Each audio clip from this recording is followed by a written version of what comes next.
This is the live podcast with Manuel, living in full expression.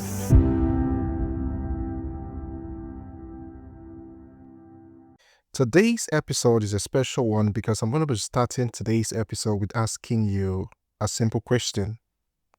And that question is this: what would you do if saying yes to the most powerful institution in the world meant betraying everything you said you stand for?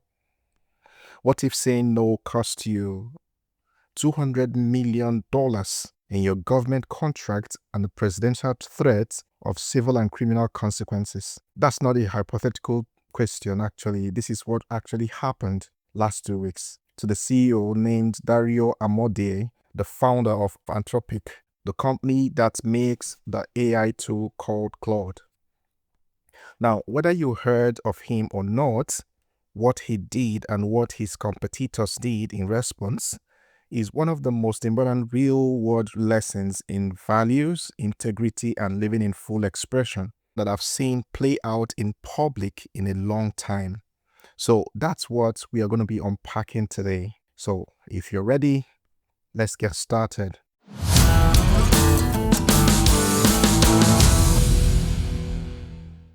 Now, I want to give you the facts, and I want to be clear. Everything I'm going to be sharing today is verified. This comes from the CNN, the NPR, the CNBC, the CBS News, and the company's own public statement. This is not a rumor, this is a statement, and I know it's all over the internet. And this is actually a brief of what happened. In late February last month, the US Pentagon, that's the Department for Defense, approached Anthropic with a $200 million government contract. But there was a condition to that contract. They wanted Anthropic to remove two specific safeguards built in their AI. And safeguard number one is no use of Claude for fully autonomous weapons, which means AI making decision to arm without a human in the loop. And the next one, which is also very important to them, is no use of Claude for mass surveillance of American citizens. So Anthropic said, we would sign the contract, but those two protections stay. They are our red lines and we can't cross them. They are non-negotiable. And then the Pentagon said, remove them or we pull the contract and blacklist you from all federal work. Now, Anthropic's CEO Dario Amodei reviewed the Pentagon's final offer, which according to Axios contained legal language that would allow the safeguard to be overridden at will. And he published a public statement, and his words also verified by saying, he said, these threats do not change our position. We cannot, in good conscience, accede to their request. And their request, it means the Pentagon. Then at 5:01, that's in the evening, on February 27, the deadline passed because they were given the deadline to sign the contracts, and Anthropic held their lines. They refused to compromise. And then within hours, President Trump ordered every government agency to immediately cease the use of Anthropic technology. The Defense Secretary, Hegseth, declared Anthropic a supply chain risk to national security. And this is a designation normally reserved for foreign adversaries. Now, Anthropic lost the contract, got blacklisted, and faced presidential threats. And on the same day, within hours, their biggest competitors, which is the OpenAI, signed the same deal with Pentagon. OpenAI CEO Sam Altman later admitted in an internal memo verified by Fortune and CNBC that the announcement, in his words, looked opportunistic and floppy. That's the story. Now let's talk about what it means to you and I as individuals. Now, both companies, Anthropic and OpenAI, had the same stated values. Both publicly said they oppose mass surveillance. Both said they oppose autonomous weapons. Same principles, same language, same commitment on paper, But when the pressure hit, different decision came out of it. And here's the lesson I want you to see it with in this episode. Values that only exist in good times are not values. They are preferences. A value is only proven real in the moment it costs you something. So think about this in your own life. How many times have you said you value your health until the schedule gets busy and the workout stops? How many times have you said you value honesty in your relationships until the honest conversation becomes uncomfortable for you? How many times have you said you value your own vision until someone with more money, more authority, or more social pressure tells you to do it differently? That gap between what we say we value and what we actually do under pressure, that gap is where most people quietly lose themselves over time. Not in one dramatic moment, actually. It's gradually, incrementally, one small compromise at a time. The Pentagon didn't ask Anthropic to abandon everything overnight. They asked for 2 small carve-outs. Just remove the 2 restrictions, just this once, for a very good reason: national security. For a very large amount, $200 million. That's a whole lot. But the CEO, Dario, looked at that and said, if we remove these, we are no longer the company we said we were. The language they sent us would allow these protections to be disregarded at will. That's not a compromise. That's a surrender disguised as a negotiation. So here's the question for you today. What are your 2 non-negotiables? Not your full value list. I just mean the 2 most non-negotiable values. Not your vision board. The 2 lines you will not cross regardless of the pressure. The money or the authority asking you to cross them, would you agree to cross those? Because if you can't name them clearly right now, you probably don't have them yet. And without them, the next time real pressures come, you will find yourself signing deals or agreeing to things you never intended to sign or agree to. But then the question now becomes, what happens when you hold the line? Now, here's what most people don't talk about when they tell stories about integrity. Holding the line is painful. It is genuinely materially costly. Anthropic didn't just lose a contract. They were called a supply chain risk to national security. Their CEO was publicly called a liar with a God complex by the Pentagon officials. They face threats of civil and criminal consequences from the President of the United States of America. That's not a small thing. And yet, something remarkable happened in the days that followed, which is a product of Anthropic. It became the #1 app in the App Store. According to TouchCrunch, ChatGPT uninstalls surged to 295%. The market responded not with punishment, but with trust. Why? Because the public watched a company face the most extreme pressure imaginable, financially, from the government, legally, and they were not moved by this pressure. They stood on what they agreed to stand upon when they started their company. And that demonstration of integrity is something that no marketing campaign ever could. It told people, this company means what it says. And this is the second lesson I want to share with you. When you hold the line publicly, the right people will find you. This is very important. Not everyone will celebrate you for it, actually. Not everyone. Some people will call you difficult. Some people will call you impracticable. Some people will call you a bad business person. There'll be people who sign the deal you refuse and tell you that you made a mistake. But here's what I've seen again and again. In business, in coaching, in life, the people who build the deepest trust, the most loyal following, the most sustainable success are not the ones who were the most agreeable. They are the ones who were the most consistent. Consistent in what? Consistent in their values, in what they stand for.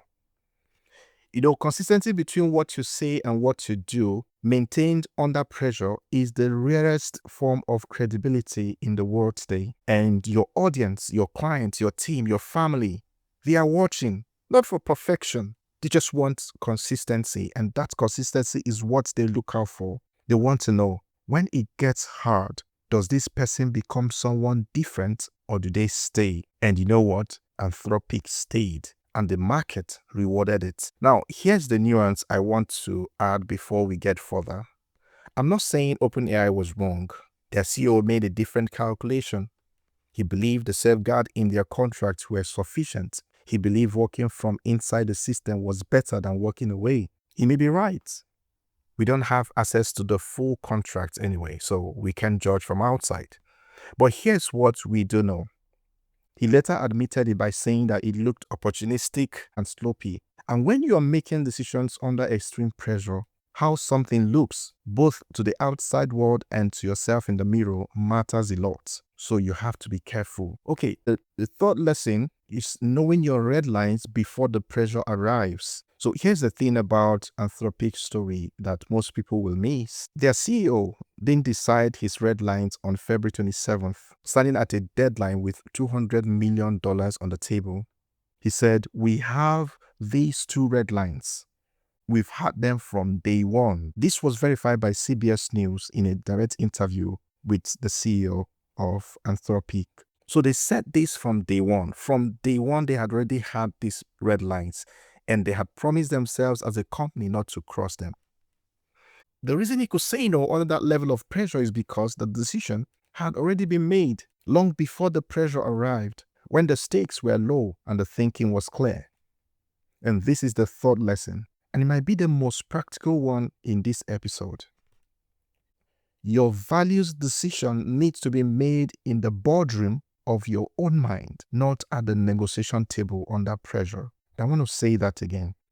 Your values decisions need to be made in the boardroom of your own mind, not at the negotiating table under pressure. Because here's what pressure does to your thinking. It narrows it. It makes the immediate cost feel catastrophic and the long-term cost invincible. It makes the person applying the pressure seem more powerful than your own conviction. It makes the compromising feel reasonable because you're framing it in the context of everything you stand to lose. If Amodei had been deciding his red line for the first time on February 27th, with a presidential deadline looming, he might have signed. Most people would have. The human brain under that kind of pressure looks for exits, not principles. But he had already decided. So the decision on February 27th wasn't actually a decision. It was just an execution of something already settled. It was a test of what was agreed. So here's the practical work I want you to do from this episode. I want you to write down your 3 non-negotiables, not values. I mean non-negotiables. The difference is important. A value is something you aspire to. A non-negotiable is something you would not compromise even when it's costly, even when a very good reason is given, even when the person asking you is more powerful than you are. Write them down now. While life is relatively calm, while your thinking is clear, while the stakes are low, write them down now. Because the moment pressure arrives, and it will definitely in life, these 3 things become your anchor. For Anthropic, there's where no mass surveillance of citizens, no autonomous weapons. Simple, clear, non-negotiable. So what are yours? In your business, in your personal life, what are those things that are non-negotiable? Maybe it's, I will not sacrifice my health for a deal. I will not mislead a client even to close a sales. Or I will not stay in a relationship, professional or personal, that requires me to be smaller than I am. Whatever they are, write them down. Share them with someone you trust. Make them real before the pressure makes them testworthy. I want to close with this. This podcast is captioned Living in Full Expression. And I wanted to connect everything we've talked about back to that mission. Full expression is not just about creativity, confidence, or showing up boldly in good times. Full expression is about remaining fully yourself when the world is applying maximum pressure to make you someone else. That's the hardest version of it, and it's the version that matters most. Because who you are in the easy season is not really who you are.